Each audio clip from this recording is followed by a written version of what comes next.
जरूरी घोषणा, अब अपोलो क्लिनिक 11 चरमा में आ चुका है गैस्ट्रोइंटेस्टाइनल एंडोस्कोपी की सुविधा। यह सेवा सोमवार से शनिवार सुबह 8 बजे से दोपहर 2 बजे तक दी जाएगी। गैस्ट्रोइंटेस्टाइनल एंडोस्कोपी एक ऐसी प्रक्रिया है जिसमें डॉक्टर एक पतली ट्यूब के जरिए आपके पेट और आंतों के अंदर झांकते हैं। यह ट्यूब एक कैमरे से जुड़ी होती है जिससे डॉक्टर आपकी पाचन नली की समस्या को देख और समझ सकते हैं। ये प्रक्रिया पेट और आंतों की प्रॉब्लम को जल्दी और सही तरीके से पहचानने में हेल्प करती है, जिससे इलाज आसान हो जाता है। मैं अपने बच्चे को निवेदन करूंगी अपने प्लेट फॉर्म को बैठने के लिए judicial magistrate Shri Anupam Siddharth ji and Shrimati Kaul Devdas principal of JNRM, Shrimati Saraswati Narayan state president and anti sex human rights and heart, Shrimati Vinoti Vishwas state general secretary human rights, Shrimati Preja Menon state legal cell incharge, and Dr. N. Balakrishnan sir, Department of Political Science.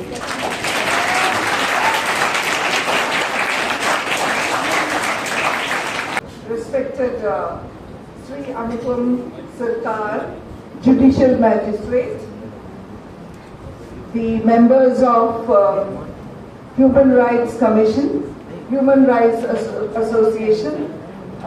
This is a NGO. They are doing charity, they are doing social awareness camps. The entire team members, I compliment you that you are doing good job. All of you together, you are putting a good show in Andaman and Nicobar Islands. They have been conducting programs on human rights in the schools, and I think this is the first time they have approached JNRM. और इस बार उन्होंने ये चुना है कि आपको POCSO awareness के बारे में। अब कई लोगों ने मुझसे कहा कि मैडम यहाँ तो हमारे बच्चे अडल्ट हैं, but this awareness has no age. Awareness can be given to any age, no barrier, but of course POCSO act जो आती है that is below 18, we all understand that, but in our college we do have some students who fall under this category, that is 18 से कम। तो आपको अगर awareness मिल जाए कि POCSO क्या होती है और इसके दायरे में क्या क्या आती है, किसको हम क्राइम मानते हैं और हमें किसको अप्रोच करना अगर इस तरह की चीज होती है। बच्चे ये अगर आप जागरूक हो जाएंगे तो आप मेरे ख्याल से आप अपने नेबर्स, अपने रिलेटिव्स, अपने से छोटे बच्चों को, उनको भी आप सपोर्ट कर सकते हो, because sometime we are not unaware. हो जाती है क्राइम और हम चुप बैठते हैं, हम उसको एड्रेस नहीं कर पा रहे। So here our motive is to address the issue. You should not fall victim, पहला बात। दूसरी बात, if at all you fall victim to such a incident, you must report and you must get support, and there should be a forum where it can be addressed. So here our Judge Saab will tell you how to address, how to be aware, and inculcate this good habit in you, so that you are knowing what is the act, what is the punishment which can be given to a person who does this. Even POCSO में minor को तो you cannot abuse them, even verbal. Physical तो बिल्कुल ही मना है, verbal, even by sight you cannot have inappropriate, देखना भी नहीं काफी देर तक किसी को, especially a girl child. This applies to even boys. हमें लगता है कि boys इसके अंतर्गत आती नहीं है, but let me tell you young friends, boys के साथ भी होती है गलतियाँ, उनको भी इसके अंदर abuse होता है. So we have to address both the genders. It's not just girls. Yes, even the boys are vulnerable. उनके साथ भी हादसाएं होती है. So I am sure our Judge Saab will give you lot of information, and I am sure after you leave this auditorium today, you will be fully aware of what to do, what not to do, and if it is happening to you, you are a victim, how to go about it. Don't sit and cry. Don't think this is the end of the road and I have been a victim for this, so I should kill myself or I must, end my life. Not the way. There is always an end to everything. So we can put a stop to this type of crime among minors. This is an awareness camp, and I compliment the organization run by Saraswati Narayan. I compliment her team for choosing JNRF. And before I stop, I would say, never limit yourself. We live in a limitless world with endless possibilities. बच्चे endless possibilities देती है आपको जिंदगी, और never say you can't and never give up. कभी आपके नजरिए में ड्रग्स क्या है? कोई भी? Sorry, addictive medicine. ओके, कोई और? Anyone else? अल्कोहल, ठीक है. Anyone else?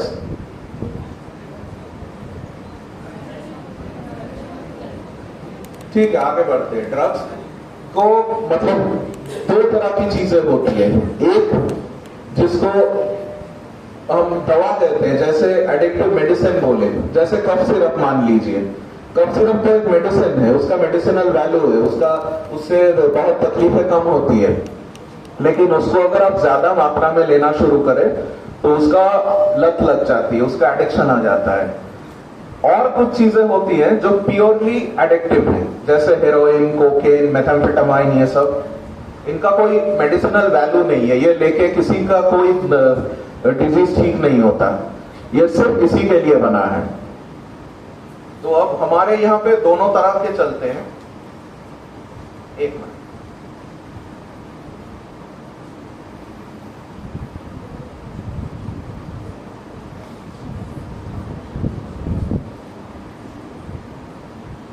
हाँ, तो ये बहुत तरह के सब्सटेंसेस है जो मतलब साइंटिफिक क्लासिफिकेशन जो है. स्टिमुलेंट्स है, जैसे कोकेन और कैफीन है. कोकेन आपको तो दवा में कुछ कुछ कभी कभार मिलता है. कैफीन आप सबको पता है कॉफी में और कोल्ड ड्रिंक्स में होते हैं. एम्फेटामाइन कुछ कुछ दवा में होते हैं. मेथाम्फेटामाइन उसी का एक आगे प्रोसेस किया हुआ एडवांस मटेरियल है जो नशे में यूज किया जाता है. आप कुछ लोग को पता होगा, 2 महीना पहले की बात है ना. हाँ, 2 महीना पहले अंडमान में यहाँ पे पुलिस ने ड्रग बस्ट किया था. वो 6000 टन मेथाम्फेटामाइन था. आपको अंदाजा है वो कितने प्राइस का था? 2000 करोड़. किसी ने कहा? एक और कोई और? मैं 5 आंसर लेता हूं, फिर जवाब बताऊंगा. 1 2000 करोड़. 2 26,000 करोड़. 3 35,000 करोड़. 4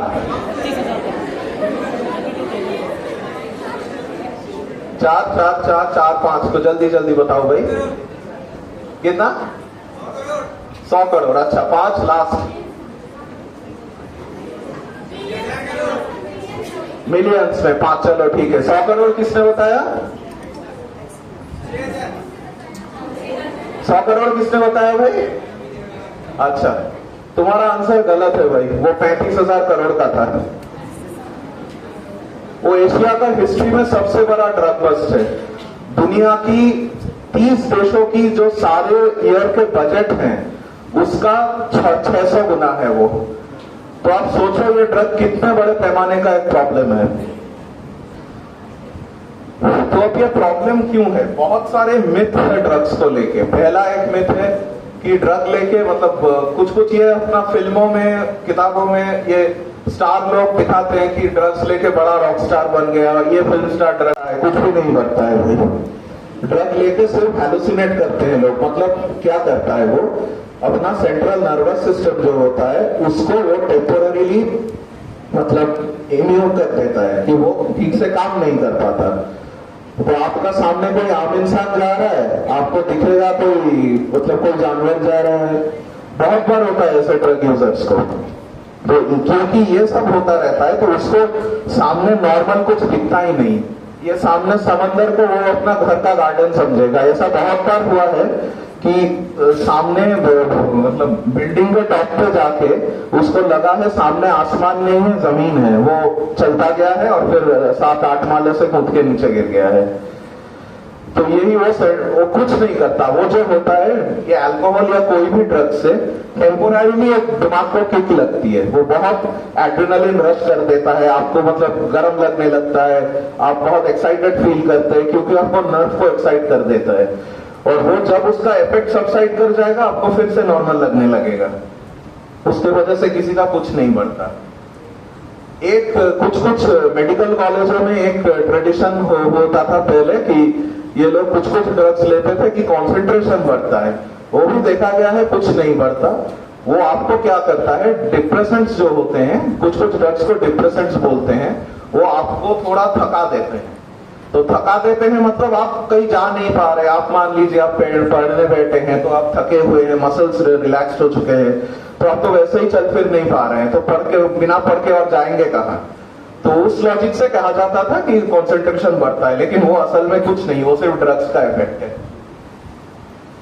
और एक मिथ है, बहुत बड़ा मिथ है कि जो किसी हद तक सच है, बुरा नहीं है, कि ड्रग्स जब जो आदमी लेना शुरू करे उसका कोई वापसी नहीं है। ये गलत बात है। ये सही है कि ड्रग्स का अगर आप ज्यादातर लेते रहेंगे, खास करके मेथाम्फेटामाइन, कोकेन, हेरोइन, ये सब, ये आपको लॉन्ग टर्म लेते लेते आपका नर्वस सिस्टम डैमेज कर देगा, एकदम बहुत ज्यादातर डैमेज कर देगा। तो जो लोग हेरोइन और मेथ यूज करते हैं, अगर ये लॉन्ग टर्म यूजर्स हो, या कैनबीज भी, मारिजुआना जिसे कहते हैं, वो अगर मतलब 8-10 साल तक यूज करते रहे तो उसके बाद वो एक पॉइंट ऑफ नो रिटर्न होता है। मतलब बॉडी उन पे इतना डिपेंडेंट हो जाता है कि जैसे आप छोड़ोगे उस बॉडी को, वो नर्व, क्योंकि नर्वस सिस्टम उसका फेल हो चुका है, आपको नॉर्मली काम ही करना बंद कर दिया है, उसको बस ड्रग मिलेगा तब वो एक्टिव होगा। क्योंकि ज्यादातर ड्रग्स डिप्रेसेंट्स होते हैं, मतलब वो आदमी को थका देते हैं, आदमी को नर्व को रिलैक्स करते हैं, तो नर्व नॉर्मली सिग्नल ही नहीं ले पाएगा किसी चीज का। तो ऐसा बहुत बार देखा जाता है कि जो ड्रग अब्यूजर, मतलब ड्रग एडिक्ट्स जो हैं, उनको आप बहुत मार रहे हैं, पीट रहे हैं, हाथ में काट दे रहे हैं चाकू छुरी से, उनको फीलिंग ही नहीं है, जबकि उनका खून बह जा रहा है, कोई इंटरनल डैमेज हो चुका है, लेकिन उनका कुछ फीलिंग नहीं है क्योंकि नर्व काम करना बंद कर दिया। और नर्व काम करना बंद कर दिया तो उसका दिमाग में जा ही नहीं रहा है कि ये सब हो रहा है। तो ये सब हम लोग को करना है क्या? इतना ढीमा क्यों बोल रहे हो भाई? तो पहली बात तो यह है कि सब इलीगल है। कानून क्या है वो आपको गूगल करने पर भी मिल जाएगा। लेकिन अभी हमारे देश में जो है, एक मोटा बात बता दूं, एनडीपीएस मतलब ड्रग्स के केसों में बेल मिलना ऑलमोस्ट नामुमकिन है। नया एक लॉ आया है, उस लॉ तो पहले था, उसका एक अमेंडमेंट आया है, उस हिसाब से ड्रग्स केसेस में अगर ज्यादा पैमाने पर मिले तो आपको उस केस में एंड में अक्विटल तो छोड़ ही दीजिए, जमानत आपको तभी मिलेगा।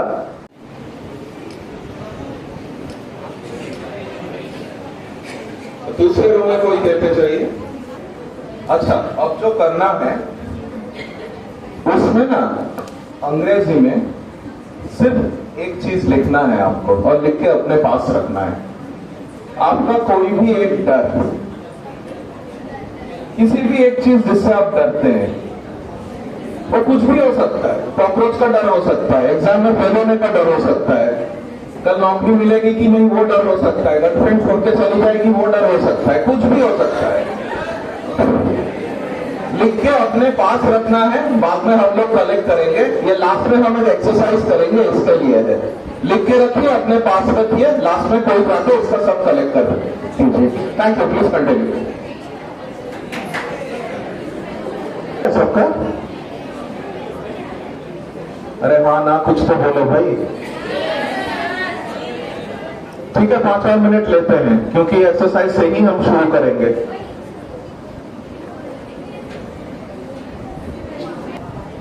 अच्छा, सारे डर इसमें है। पैंडोरास बॉक्स हो चुका है लगभग।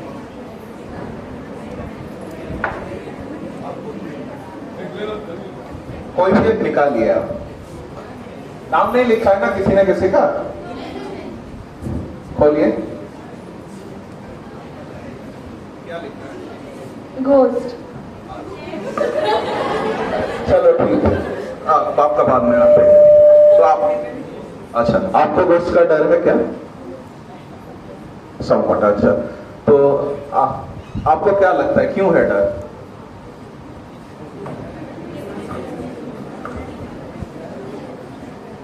घोस्ट से डर इसलिए होता है because we have a fear that it might kill us, fear of dying. लेकिन फिर भी आप तो जी रही है ना आगे बढ़ के, तो आप क्या दिमाग में सोचती है कि डर को निकालने के लिए?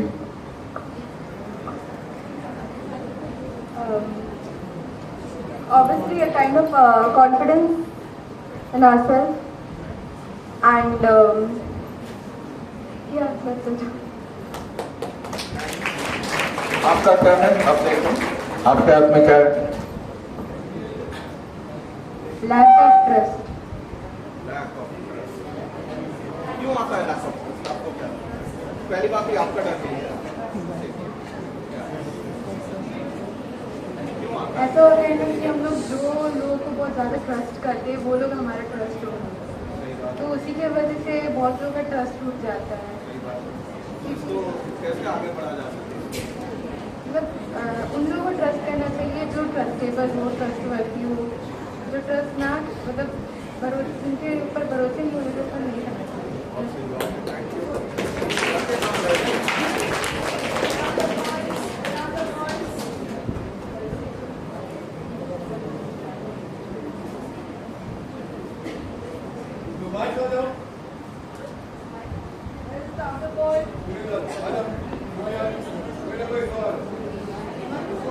स्नेक, तो यहाँ पे तो काफी स्नेक्स है दिखते हैं, क्यों है वो तो पता है, तो आगे कैसे बढ़े? मतलब डर तो है लेकिन स्नेक्स भी रहेगा, हम भी रहेंगे, तो आगे कैसे बढ़ा है? आपको क्या लगता है? बिल्कुल लगता है, मुझे भी बहुत लगता है। मेरे कोर्ट के सामने स्नेक निकला था, मैडम को पता है। कैसे मतलब ये डर तो रहेगा, स्नेक भी रहेगा, हम भी रहेंगे, सारे स्नेक्स को तो एक दिन में खत्म नहीं करते, आगे कैसे बढ़े? स्नेक्स भी हमसे डरते हैं क्योंकि वो हमें सही करेगा। एकदम सही। अपने प्रोटेक्शन के लिए हमें काटते हैं, तो हमें उस पर ध्यान देना चाहिए और ध्यान देना, बिल्कुल सही। आप वहाँ का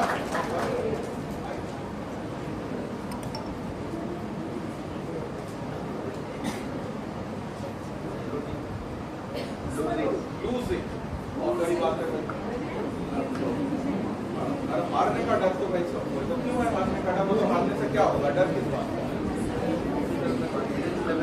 लो हो जाता है, बट नहीं होना चाहिए क्योंकि हारने के बाद भी लोग ठीक है, उसी की वजह से लोग कॉन्फिडेंस में भागना चाहिए, उसकी वजह से घटता है सबका, वही प्रॉब्लम है।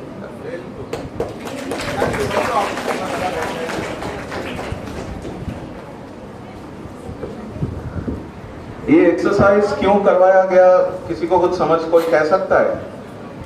या आप क्या सीखे इससे?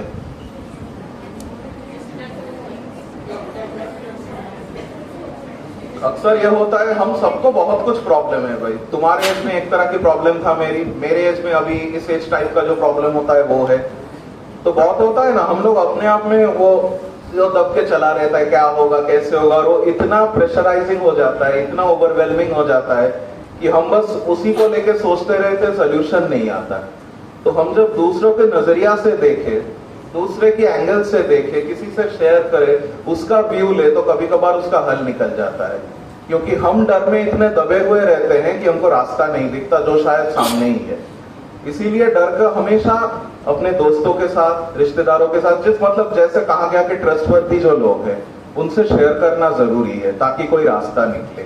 और अगर खुद ऐसा कोई आदमी नहीं है तो खुद को भी अपना नजरिया बदलना चाहिए कि ऐसे ऐसे सोच रहा हूँ, हाँ अगर एबीसी से नहीं होता तो XYZ से क्या होता।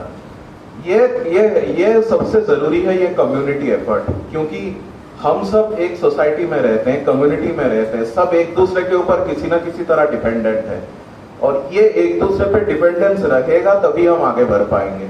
तो जब भी आपको किसी का कोई डर हो, कुछ भी चीज का, वो किसी एक एज में एक का होता है, तो आप अगर लग रहा है कि आपके खुद से नहीं हो रहा है, आपके दोस्तों से, फैमिली से, टीचर्स से, या खुद आप अपने वो अलग नजरिया से देखें। के बारे में आप लोगों ने बहुत कुछ सीखा होगा, जहाँ से बहुत मोटिव हुए होंगे। और आपके सोसाइटी में देखिए, आप जहाँ भी रहते हो, आप लोग का ड्यूटी है हर ह्यूमन बीइंग का ड्यूटी रहता है आपके आसपास जो भी घटनाएं घटती है उसको नज़रअंदाज नहीं करना है, बल्कि उसको नोट करना है। और अगर आपको लगता है ये क्राइम है तो उसको आगे आपको जो कार्रवाई है, पुलिस स्टेशन लेके जाना, हॉस्पिटल, ये आपका ड्यूटी है। ये आप इसीलिए यहाँ पे ये प्रोग्राम कराया गया ह्यूमन राइट्स अंडमान की तरफ से। और मैं यहाँ पे हमारे जुडिशियल मैजिस्ट्रेट सर अनुपम सरकार सर जी को थैंक्स बोलना चाहूँगी। आपकी उपस्थिति आज यहाँ पे बहुत बच्चों को मोटिव किए हैं। और मैं श्रीमती पल देवदास मैम जो प्रिंसिपल JNRM, उनको थैंक्स करना चाहूँगी। Shrimati Saraswati Narayan NG set and state president human rights Andaman island, Shrimati Minoti Vishwas state general secretary human rights, उनको भी थैंक्स करना चाहूँगी। और thanks to advocate Preja Menon, हमारी लीगल सेल की एडवाइज़र है, जो इंचार्ज है, उनको भी थैंक्स करना चाहूँगी। इसके अलावा यहाँ पे उपस्थित हमारे बीच उपस्थित है डॉक्टर नजमा सिद्दीकी, उनको भी थैंक्स आपका उपस्थिति के लिए मैम। और हमारे political department sir Shri Balakrishnan sir ji को भी बहुत बहुत धन्यवाद। और साथ ही मैं यहाँ पे आज मौजूद है मीडिया के कुछ यहाँ पे जो मीडिया से भी आए हैं, जो सारे मीडिया वालों को भी मैं थैंक्स बोलना चाहूँगी।